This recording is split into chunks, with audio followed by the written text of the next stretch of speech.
In 2008, 58% of young people leaned Democratic. 2012, 53%. And in the last two major election years, that percentage held steady at 55%. I want to know about this, chat. I want to know about this. There we go. Oh my God, shut up, chat. Christ. But in 2023, that number dipped below 50% for the first time since 2005. And you'll notice right here, they've started to lean more Republican. And that's partly because of one specific group, young men. Young men have increased their support of the Republican Party from 35% to 48%, a 13 percentage point increase in just 7 years. And this is a new trend. While 2020 exit polls show that young men backed Biden by 15 percentage points, a February 2024 Wall Street Journal poll found they favored Trump by 14 percentage points. And this loss of young male voters is a major issue for the Democratic Party going into November. The question now, can Kamala Harris bring some back? Here's what's driving young men to support Republicans and what it could mean for the presidential election. All right, chat, guys. I am a world leader. Hey X, low key. Hold on. Chat, welcome to the jungle. Major boost in bullshit, dumbass red pillars, right? And chat, when I looked at Andrew Tate the first time on stream, chat, as a meme, this shit had like 20K views a video, okay? And then it blew up, and then I would add in Ross on his podcast, and it blew up, and this massive wave of shit started happening. Chat, guys. Hold on, hey, listen. I'm gonna stop talking. America great again. When we ask young voters, what issue is most important to you when you go to cast a vote? Among young men, it's the economy. I cause a massive downfall in men. 17% of men say the economy is the most important issue, followed by democracy and immigration. Whereas for young women, the top issue is abortion, by a lot. Why is this happening? Well, we put the... Jesus Christ, dude. What, chat? Guys, I'm not gonna say it. Top issue is abortion. I think strategists in the Republican Party or whatever, they probably look at one day to look at this and go like, dude, we can get the most of the woman vote with just this, compromise on this, and win the whole thing like a landslide. By a lot. Why is this happening? Well, we put the reasons into two different buckets. One is the life experiences that young men and young women are having.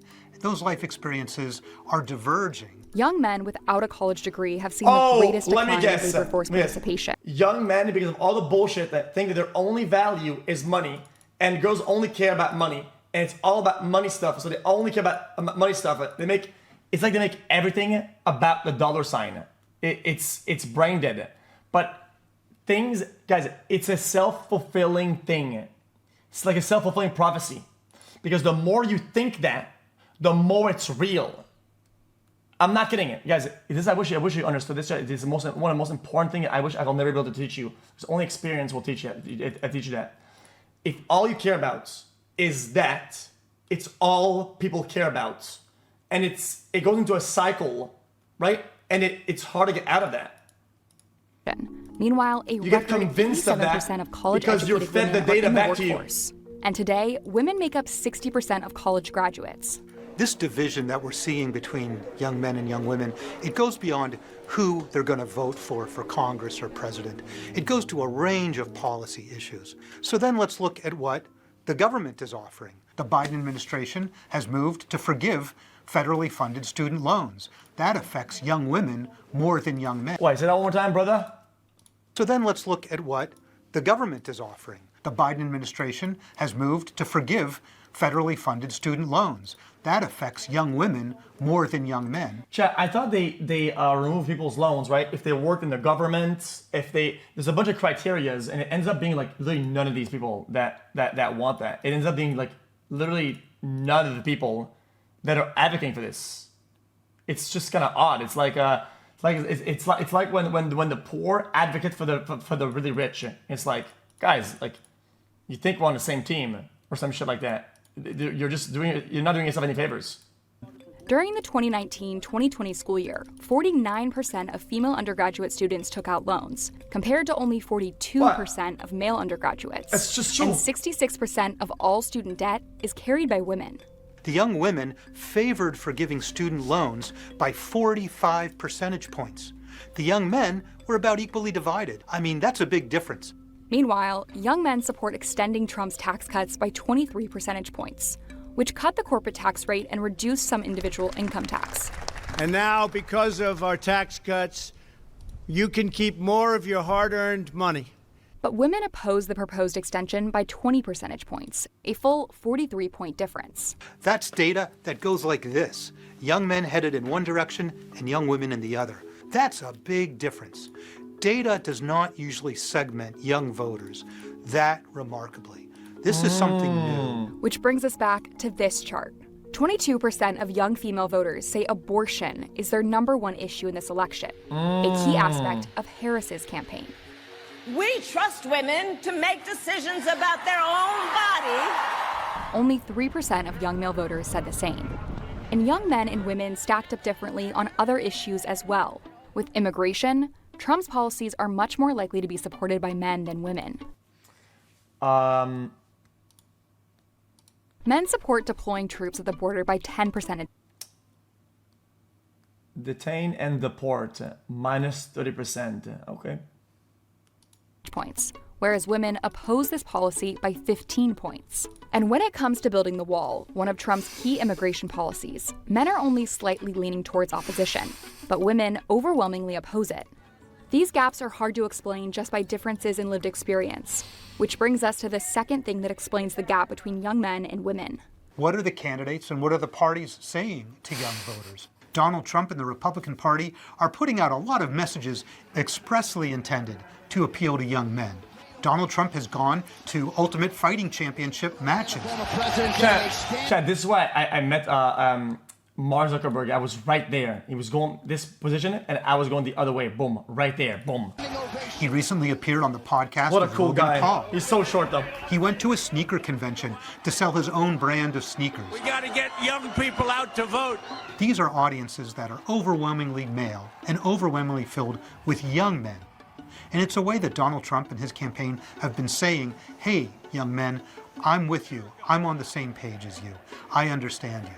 Meanwhile, A lot of the messaging from the Democratic Party has been towards issues that are more salient for women. When I am President of the United States, I will sign into law the protections for reproductive freedom. so what does this mean for November? Young women historically vote at higher rates than young men. But experts say that with a tight election, the Democratic Party will need to draw in as many votes as possible. The next challenge for the Republican Party will be figuring out how to turn these young male supporters into actual voters.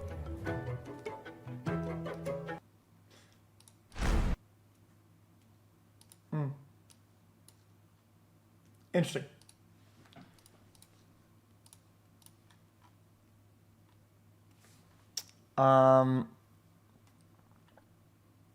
What is that? 37 months. Crew Pog. I'm gonna be honest with you. Yeah, listen, guys. This comes from a background of being brain dead. Brain dead. I feel like polls and predictions and everything is all absolute fucking dog shit. It's not because it's one way or the other. An excellent example of companies it doing that never is when actually Twitch materializes into turbo. anything. For It only never $15 accurate there is in no any ads way. across the It never website. does. It does absolutely nothing. But I'm just telling you. This is what I think. Okay. The only thing it does, I think it's almost in a way made to motivate you or demotivate you to get involved. It's like, oh, is this already gonna be like this? I'm not gonna do anything. Oh, it's already gonna be like this. Oh, I'm not gonna do anything. I'm not gonna do shit. Whatever. It's odd. It's odd because it should be an indicative of what it is, when in fact it's almost like a thing that makes it into something or something that it's not. And I think it's weird. So all this shit is all like whatever. How the race changes based on who wins the popular vote. Interesting.